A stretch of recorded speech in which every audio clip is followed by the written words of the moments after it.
जय हिंद दोस्तों। आज हम लोग देखने जा रहे हैं कि भारतीय अर्थव्यवस्था के क्षेत्र कौन कौन से हैं।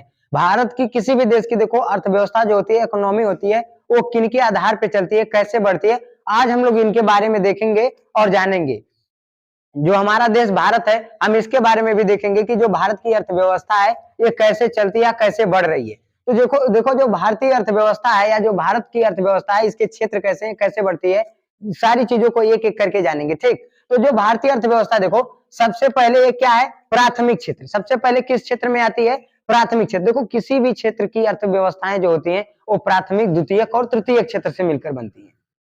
प्राथमिक, द्वितीयक और तृतीयक क्षेत्र से मिलकर बनती है। तो जो प्राथमिक क्षेत्र होता है, इसमें क्या था, जितनी चीजें हमें प्रकृति से मिल जाती है, जो जो कुछ हमें प्रकृति से मिलता है वही सब किस में आता है, प्राथमिक क्षेत्र में आता है। जो हमें प्रकृति से मिलता है, जैसे पेड़ हो गया, कहां से मिलता है, प्रकृति से मिलता है। जैसे देखो यहाँ पे देखो, हम यहाँ पे देखो ये लोग खेती कर रहे हैं, ये कहां से आया है, प्रकृति से आया है। इधर देखो जो है कोयला खनन हो रहा है, कहां से आया है, प्रकृति से ही आया है।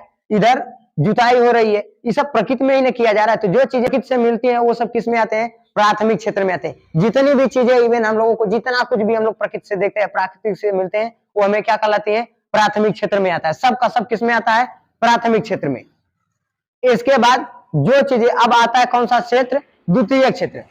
अब द्वितीय क्षेत्र में क्या आता है, जितने भी चीजें, ध्यान रखना, जैसे कि जब अब हम लोग किसी भी चीज का विनिर्माण करना, किसी भी चीज का क्या करना, विनिर्माण करना, वो किस क्षेत्र में आ जाता है, द्वितीय क्षेत्र में आ जाता है। जैसे कि मान लो अब गाड़ी बनाना है, कारखानों में जाएंगे तो गाड़ी बनेगी कि नहीं, तो वो किस में आ जाएगा, द्वितीय क्षेत्र में।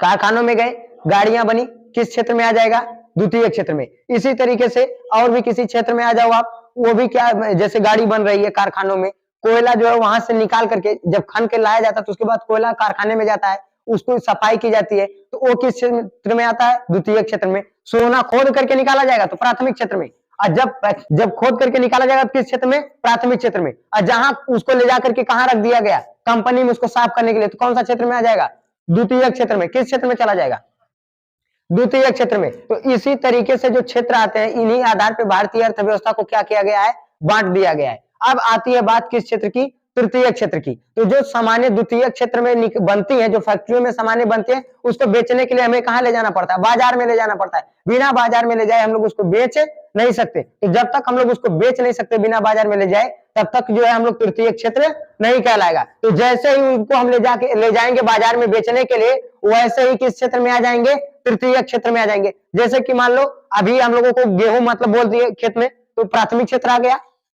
उसको जब हम लोग भर करके पैक कर लिए तो वो किस क्षेत्र में आ जाएगा, द्वितीय क्षेत्र में। अब बोरे में भर करके जब हम बाजार में ले जाकर के बेच दिए, तो बाजार में बेचेंगे तो वहां पैसे की लेन देन होगी, तो वो किस क्षेत्र में आ जाएगा, तृतीय क्षेत्र में। क्योंकि बिना पैसे की लेन देन की जो है कोई किसी भी देश की अर्थव्यवस्था नहीं चल सकती। तो इकोनॉमिक किसी भी देश की बनती है तो किससे बनती है, पैसे की वजह से ही बनती है। जीडीपी किस देश की चलती है, तो इन्हीं चीजों से चलती है। समझ में आ रहा है कि नहीं। तो भारतीय जो अर्थव्यवस्था के क्षेत्र है वो कितने क्षेत्र हैं, तीन क्षेत्र हैं। प्राथमिक क्षेत्र, जितने भी चीजें हमें प्रकृति से मिलती है, जैसे गाय पालन, भैंस पालन, सुअर पालन, मुर्गी पालन, ये सब किस में आ जाता है, प्राथमिक क्षेत्र में। द्वितीय क्षेत्र में जब हम चीजों का विनिर्माण दोबारा से उन चीजों को बनाते हैं, जैसे लोहा खोद करके प्रकृति से निकालते हैं, प्राथमिक क्षेत्र। जब उनको कंपनी में ले जाकर के उसको बढ़िया से लोहा बनाते हैं इस्तेमाल करने के लायक, तो किस क्षेत्र में आ जाता है, द्वितीय क्षेत्र में आ जाता है। इसके बाद अब वहां से बनी हुई चीज को हम लोग ले जाकर के क्या करेंगे, बाजार में बेचेंगे। तो जब बाजार में ले जाकर के बेचेंगे तो किस क्षेत्र में आ जाएगा, तृतीय क्षेत्र में आ जाएगा। अब जो तृतीय क्षेत्र होता है, तृतीय क्षेत्र को देखो दो पार्ट में बांटा गया है। पहला क्या होता है, एक सामान होता है, एक क्या होता है, सेवा। अब जो सामान होता है इसको इंग्लिश में क्या कहते हैं, गुड्स कहते हैं। जो सेवा होता है इसको क्या कहते हैं, सर्विस कहते हैं इंग्लिश में। अब जो सामान का मतलब क्या होता है, हम जैसे कि हमें बाजार में गए, हम पैसा दिए, वो हमें कोई सामान थमा दिया दुकान वाला। जैसे आप गए दुकान पर, आप दुकान पे गए और सामान लेने के लिए, तो वहां आप पैसा थमाए, वो आपको बिस्कुट थमा दिया, 2 रुपया वाला पार्ले जी, खाओ मस्त से निकल जाओ मुस्कुराती हुई। समझा कि नहीं। तो ये किस में आ जाएगा, सामान वाले इलाके में आ जाएगा। किस में आ जाएगा, सामान में आ जाएगा। उसी तरीके से आप जब देखेंगे, जाएंगे आगे, आप पैसा दिए, पैसा के बदले वो आपका क्या कर दिया, सेवा कर दिया, तो किस क्षेत्र में आ जाएगा, सर्विस में आ जाएगा। आप पैसा दिए, जैसे आप विद्यालय में पढ़ने के लिए गए, तो विद्यालय में पढ़ने के लिए जाएंगे तो आप उसको क्या देंगे, आप जो है पैसा देंगे। विद्यालय में आप पढ़ने के लिए क्या देंगे, पैसा देंगे, बदले में टीचर आपको क्या करेंगे, पढ़ा देंगे। तो क्या आ जाएगा, पैसा के बदले आपको वहां पे क्या दे दी गई, सेवा दे दी गई। तो जहां पे आपको पैसा के बदले सेवा दे दिया जाएगा वो किस क्षेत्र में आ जाएगा? सर्विस क्षेत्र में। तो आपको इस समय प्राथमिक, द्वितीयक, तृतीयक क्षेत्र क्या हो गया होगा? समझ में आ गया। कोई भी कार्य करने के लिए जो चीजें हमें हेल्प करती है वो भी किस में आती है? तृतीयक क्षेत्र में। समझ में आया? कोई दिक्कत नहीं है ना? इसके बाद देखो इन जो है क्षेत्र, किसी भी देश की अर्थव्यवस्था को भी और भी आगे आगे देखेंगे तो शर्त के आधार पर कितने चीजों में बांट दी जाती है? 2 क्षेत्रों में बांट दी जाती है। पहला किसमें बांटा जाता है? संगठित में। और दूसरा किसमें बांट दिया जाता है? असंगठित में। जो संगठित में बांटा जाता है, संगठित का अर्थ होता है कि जब आप कोई भी ऐसा कार्य कर रहे हो जिसमें आपके उस कार्य करने की क्षमता को क्या किया जाता है? निर्धारित किया जाता है। जैसे कि आपको अगर विद्यालय में, जैसे आप कोई पढ़ाने जा रहा है, टीचर हो गया, तो सरकारी टीचर हो गया, पढ़ाने जाएगा तो उसका समय क्या हो गया है? निर्धारित है कि उसको 8 बजे विद्यालय जाना है, 3 बजे उसकी छुट्टी निर्धारित है कि 3 बजे वो विद्यालय से छूटेगा। महीने में, उसके हफ्ते में भी उसकी एक संडे की छुट्टी होती है। तो मतलब उनका छुट्टी का समय, जाने का समय, आने का समय, हर एक चीज जब निर्धारित होता है उसको किसमें रखते हैं? संगठित क्षेत्र में रखा गया। उसी तरीके से अगर आप असंगठित क्षेत्र को देखो तो जिसका मतलब ना तो जाने का समय, ना तो आने का समय, किसी भी चीज का समय निर्धारित नहीं होता, उसको किसमें रखा गया? असंगठित क्षेत्र में। मतलब आप अपने मन के क्या हो? मनमौजी हो। जैसे किसान को ही देख लो, किसान को खेत में क्या ये निश्चित है कि नहीं उसको 8 बजे जाके फरुआ चलाना है खेत में? 12 बजे जाए, मन का याद जावे नहीं करेगा, कल जाएगा। तो जब जो है उसके जाने आने का समय निश्चित नहीं रहता, उसको किसमें रखते हैं? असंगठित क्षेत्र में। कोई दिक्कत नहीं है ना? अब देखते हैं स्वामित्व के आधार पर। स्वामित्व के आधार पर भी क्षेत्रकों को कितने भाग में बांटा गया है?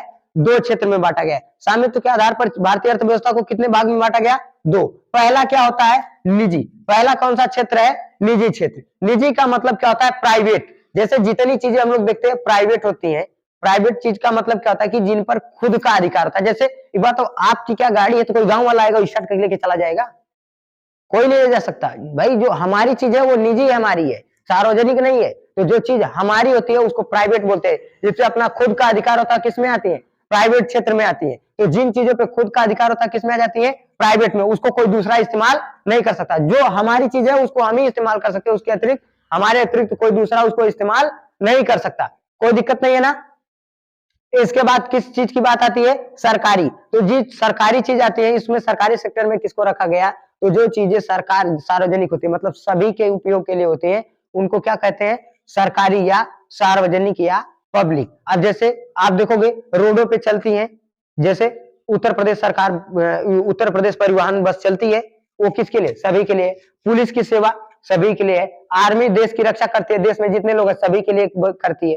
तो जो जितनी भी चीजें सरकारी होती हैं वो सभी के लिए होती हैं, लेकिन जो सार्वजनिक चीज होती है, जो निजी चीज होती है, जो प्राइवेट चीज होती है, वो किसी एक आदमी के लिए होते हैं। तो आशा करते हैं आप सभी को भारतीय अर्थव्यवस्था के जो क्षेत्र है ये समझ में आ गया होगा। मिलेंगे नेक्स्ट वीडियो में, तब तक के लिए जय हिंद।